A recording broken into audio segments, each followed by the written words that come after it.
Hi ಎಲ್ರಿಗೂ ನಮಸ್ಕಾರ. ನನ್ನ ಚಾನಲ್ಗೆ ಸ್ವಾಗತ. ನಾನು ಈ ಒಂದು ವಿಡಿಯೋದಲ್ಲಿ SSC ನಡೆಸುವಂಥ ಹಲವು ಎಕ್ಸಾಮ್ಗಳ ಬಗ್ಗೆ ಸಂಕ್ಷಿಪ್ತವಾಗಿ ಮಾಹಿತಿಯನ್ನು ನೀಡುವಂಥ ಪ್ರಯತ್ನ ಮಾಡಿದ್ದೀನಿ. ನಾನು SSC 2024ರಲ್ಲಿ ನಡೆಸಿದಂಥ ಈ ಎಲ್ಲ ಎಕ್ಸಾಮ್ಗಳನ್ನು ಕ್ಲಿಯರ್ ಮಾಡಿದ್ದೀನಿ. ಈ ಎಲ್ಲ ಎಕ್ಸಾಮ್ಗಳ ನಂತರ ನನ್ನ ಅನುಭವಕ್ಕೆ ಬಂದಂಥದ್ದು ಏನಂದರೆ, ಹೆಚ್ಚಾಗಿ ಕ್ಲಿಯರ್ ಮಾಡೋರು ಮತ್ತು ಸೆಲೆಕ್ಟ್ ಆದವರು ನಾರ್ತ್ ಇಂಡಿಯಾದವರೇ. ಕನ್ನಡದವರಿಗೆ ಈ ಒಂದು ಎಕ್ಸಾಮ್ಗಳಲ್ಲಿ ಆಸಕ್ತಿ ಇದೆಯೋ ಅಥವಾ ಇಲ್ವೋ ಅದು ನನಗೆ ಬಹುಶಃ ಗೊತ್ತಿಲ್ಲ. ಆದರೆ ನಿಮ್ಗೇನಾದರೂ ಈ ಒಂದು ಎಕ್ಸಾಮ್ಗಳಲ್ಲಿ ಆಸಕ್ತಿ ಇದ್ದರೆ ಈ ವಿಡಿಯೋನ ಸಂಪೂರ್ಣವಾಗಿ ನೋಡಿ ಅಂತ ಕೇಳ್ಕೊಳ್ತೀನಿ. SSC ಅಂದರೆ ಸ್ಟಾಫ್ ಸೆಲೆಕ್ಷನ್ ಕಮಿಷನ್. ಇದು ಬೇರೆ ಬೇರೆ ಡಿಪಾರ್ಟ್ಮೆಂಟ್ಗಳಿಗೆ ಸ್ಟಾಫ್ಗಳನ್ನು ಆಯ್ಕೆ ಮಾಡಿ ಕಳಿಸುವಂತಹ ಜವಾಬ್ದಾರಿಯನ್ನು ವಹಿಸ್ಕೊಂಡಿದೆ. ಇದರಲ್ಲಿ ಮೇಯ್ನ್ ಆಗಿ MTS, CHSL, CGL ಆಗಿರ್ಬೋದು, ಸೆಲೆಕ್ಷನ್ ಪೋಸ್ಟ್ ಹಾಗೂ GD, CPO ಅಂತ ಎಕ್ಸಾಮ್ಗಳನ್ನು ನಡೆಸುತ್ತೆ. ಮೊದಲನೇದಾಗಿ ನೋಡೋದಾದ್ರೆ ಮಲ್ಟಿ ಟಾಸ್ಕಿಂಗ್ ಸ್ಟಾಫ್. ಇದರ qualification SLC, pay level 1, basic pay 18,000, gross pay 27,000ದಿಂದ 32,000 ಸಿಗುತ್ತೆ. ಈ ಒಂದು ಮಲ್ಟಿ ಟಾಸ್ಕಿಂಗ್ ಸ್ಟಾಫ್ನ ಜಾಬ್ ಪ್ರೊಫೈಲ್ ನೋಡೋದಾದ್ರೆ ಇದು ಮೇಯ್ನ್ ಆಗಿ ಪಿಯೋನ್ ಕೆಲಸ. ಇನ್ಕಮ್ ಟ್ಯಾಕ್ಸ್ ಡಿಪಾರ್ಟ್ಮೆಂಟ್ ಆಗಿರ್ಬೋದು, ESIC, ಫೈನಾನ್ಸ್ ಡಿಪಾರ್ಟ್ಮೆಂಟ್ ಅಲ್ಲಿ ಒಂದು ಫೈಲ್ನ ಒಂದು ಟೇಬಲಿಂದ ಇನ್ನೊಂದು ಟೇಬಲ್ ತಗೊಂಡು ಹೋಗೋದಾಗಿರ್ಬೋದು, ಅಥವಾ ಫೈಲ್ ಕ್ಲೀನಿಂಗ್ ಆಗಿರ್ಬೋದು, ಗಾರ್ಡನಿಂಗ್ ಆಗಿರ್ಬೋದು, ಈ ಒಂದು ಕೆಲಸಗಳನ್ನ MTS ಮಾಡಬೇಕಾಗಿರುತ್ತೆ. ಇದೊಂದು ಲೋ ಪ್ರೊಫೈಲ್ ಜಾಬ್ ಆಗಿರ್ಬೋದು, ಬಟ್ 10th ಲೆವೆಲಲ್ಲಿ ಆಫೀಸ್ ವರ್ಕ್ ಬೇಕು ಅಂದರೆ ಇದೊಂದು ಉತ್ತಮವಾದ ಆಯ್ಕೆ. ಹಾಗೂ ಓದೋಕ್ಕೆ ಟೈಮ್ ಸಿಗೋದ್ರಿಂದ ನಾವು ಬೇರೆ ಎಕ್ಸಾಮ್ ಪ್ರಿಪೇರ್ ಆಗಿ ಬೇರೆ ಮುಂದಿನ ಹಂತಕ್ಕೆ ಕೂಡ ಹೋಗ್ಬೋದು. ಎರಡನೇದಾಗಿ ನೋಡೋದಾದ್ರೆ CHSL, combined higher secondary level ಅಂತ. ಇದರ ಕ್ವಾಲಿಫಿಕೇಶನ್ 12th ಅಥವಾ PUC. ಪೇ ಲೆವೆಲ್ ಇದರದ್ದು 2ರಿಂದ 5 ತನಕ ಇದೆ. ಬೇಸಿಕ್ ಪೇ 19,000 ಆಗಿದ್ರೆ ಗ್ರಾಸ್ ಪೇ 37ರಿಂದ 50,000ವರೆಗೂ ಇದೆ. ಇದರ ಜಾಬ್ ಪ್ರೊಫೈಲ್ ನೋಡೋದಾದ್ರೆ ಮೇಯ್ನ್ ಆಗಿ ಡೇಟಾ ಎಂಟ್ರಿ ಆಪರೇಟರ್ ಹಾಗೂ ಲೋವರ್ ಡಿವಿಷನ್ ಕ್ಲರ್ಕ್. ಪೂರಾ ಆಫೀಸ್ ವರ್ಕ್ ಮತ್ತೆ ಫೈಲ್ ವರ್ಕ್ಸ್ ಜಾಸ್ತಿ ಇರುತ್ತೆ, ಹೆಚ್ಚಾಗಿ ಏನು ಇರೋದಿಲ್ಲ. ಮೂರನೇದಾಗಿ ನೋಡೋದಾದ್ರೆ CGL, ಕಂಬೈನ್ಡ್ ಗ್ರಾಜುಯೇಟ್ ಲೆವೆಲ್. ಇದು ಎಲ್ಲರೂ ಹೆಚ್ಚಾಗಿ ಪ್ರಿಫರ್ ಮಾಡಿ ಬರೆಯುವಂತ ಎಕ್ಸಾಮ್.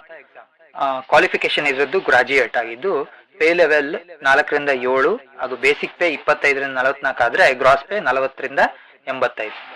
ಇದನ್ನ ಯಾಕೆ ಎಲ್ಲರೂ ಹೆಚ್ಚಾಗಿ ಪ್ರಿಫರ್ ಮಾಡ್ತಾರೆ ಅಂದ್ರೆ ಇದರಲ್ಲಿ ಹಲವಾರು ರೀತಿಯ ಜಾಬ್ಗಳಿವೆ. ಸುಮಾರು 60ರಿಂದ 70 ರೀತಿಯ ಜಾಬ್ಗಳು ಹಲವಾರು ಡಿಪಾರ್ಟ್ಮೆಂಟ್ಗಳಲ್ಲಿ ಸಿಗುತ್ತೆ.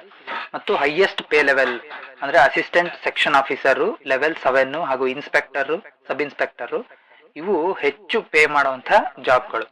ಮತ್ತೆ UDC, ಅಪ್ಪರ್ ಡಿವಿಷನ್ ಕ್ಲರ್ಕ್, ಬೇರೆ ಬೇರೆ ರೀತಿಯಾದ ಡಿಪಾರ್ಟ್ಮೆಂಟ್ಗಳಲ್ಲಿ ASI ಆಗಿರ್ಬೋದು, ಇನ್ಕಮ್ ಟ್ಯಾಕ್ಸ್ ಡಿಪಾರ್ಟ್ಮೆಂಟ್ ಆಗಿರ್ಬೋದು, ಇದರಲ್ಲೆಲ್ಲ. ಮತ್ತು auditor, accountant, divisional accountant, assistant, postal assistant ಆಗಿರ್ಬೋದು, ಇಂಡಿಯಾ ಪೋಸ್ಟ್ ಡಿಪಾರ್ಟ್ಮೆಂಟ್ ಅಲ್ಲಿ, ಇನ್ಕಮ್ ಟ್ಯಾಕ್ಸ್ ಡಿಪಾರ್ಟ್ಮೆಂಟ್ ಅಲ್ಲಿ ಟ್ಯಾಕ್ಸ್ ಅಸಿಸ್ಟೆಂಟ್. ಇದ್ರ ಜೊತೆಗೆ ತುಂಬಾ ಫೇಮಸ್ ಆಗಿರುವಂತ income tax inspector, excise inspector, preventive officer, GST inspector, ಇವೆಲ್ಲ ಅವಕಾಶಗಳು ಸಹ CGL ಅಲ್ಲಿ ಇವೆ. ಮುಂದೆ ನೋಡೋದಾದ್ರೆ ಸೆಲೆಕ್ಷನ್ ಪೋಸ್ಟ್. ಇದರಲ್ಲಿ ಬೇರೆ ಬೇರೆ ಡಿಪಾರ್ಟ್ಮೆಂಟ್ಗಳಲ್ಲಿ ಬೇರೆ ಬೇರೆ ಕ್ವಾಲಿಫಿಕೇಶನ್ ಬೇಕಾಗಿರುತ್ತೆ ವಿವಿಧ ರೀತಿಯ ಹುದ್ದೆಗಳಿಗೆ.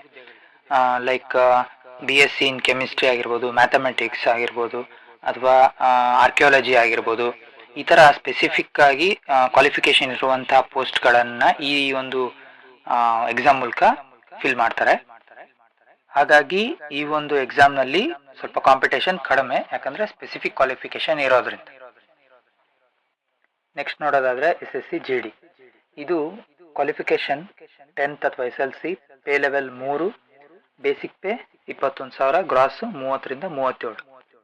ಇದನ್ನ ನಾವು ಕನ್ನಡದಲ್ಲಿ ಕೂಡ ಬರೀಬಹುದು. ಇದರಲ್ಲಿರುವಂತಹ ಹುದ್ದೆಗಳ ಬಗ್ಗೆ ಮಾಹಿತಿ ತಿಳ್ಕೊಳ್ಳೋದಾದ್ರೆ ಪ್ಯಾರಾಮಿಲಿಟರಿ ಫೋರ್ಸಸ್ ಆದಂತಹ Assam rifles, BSF, central reserve police force, ಸಶಸ್ತ್ರ ಸೀಮಾ ಬಲ, ಇಂಡೋ ಟಿಬೆಟಿಯನ್ ಬಾರ್ಡರ್ ಪೊಲೀಸ್, ಈ ಎಲ್ಲದರಲ್ಲಿ ರೈಫಲ್ ಮೆನ್ ಹಾಗೂ ಕಾನ್ಸ್ಟೇಬಲ್ ಆಗಿ ಸೇವೆ ಸಲ್ಲಿಸುವಂತ ಅವಕಾಶ ಇದರಿಂದ ಸಿಗುತ್ತೆ. ಮುಂದೆ ನೋಡೋದಾದ್ರೆ SSC CPO, central police organisation ಅಂತ. ಇದರ qualification graduate, pay level 6, basic pay 35 ಆದ್ರೆ ಕ್ರಾಸ್ 50+ ಸಿಗುತ್ತೆ.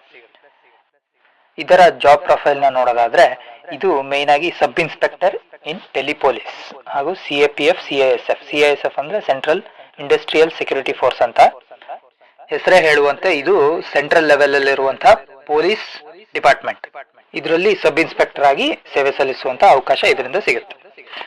ಇನ್ನು ಯಾಕೆ SSCಯನ್ನು ಆಯ್ಕೆ ಮಾಡ್ಬೋದು ಅಂದರೆ, ಇದರಲ್ಲಿ ಹೆಚ್ಚು ವೇಕೆನ್ಸಿಗಳು ಪ್ರತಿ ವರ್ಷ ಬರ್ತವೆ, ಉತ್ತಮ ಅವಕಾಶಗಳಿದ್ದಾವೆ, ವಿವಿಧ ರೀತಿಯ ಹುದ್ದೆಗಳನ್ನು ಅಲಂಕರಿಸ್ಬೋದು ನೀವು.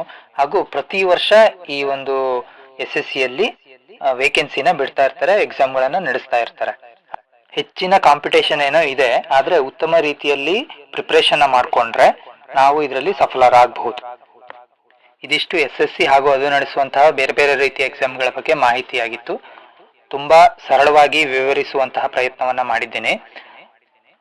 ಮುಂದಿನ ವಿಡಿಯೋಗಳಲ್ಲಿ ಒಂದೊಂದೇ ಎಕ್ಸಾಮ್ನ ಪ್ಯಾಟರ್ನ್ ಏನು, ಸಿಲೆಬಸ್ ಏನು ಹಾಗೂ ಯಾವ ರೀತಿ ಪ್ರಿಪೇರ್ ಆಗಬಹುದು ಅನ್ನೋದ್ರ ಬಗ್ಗೆ ತಿಳಿಸ್ಕೊಡುವಂಥ ಪ್ರಯತ್ನ ಮಾಡ್ತೀನಿ.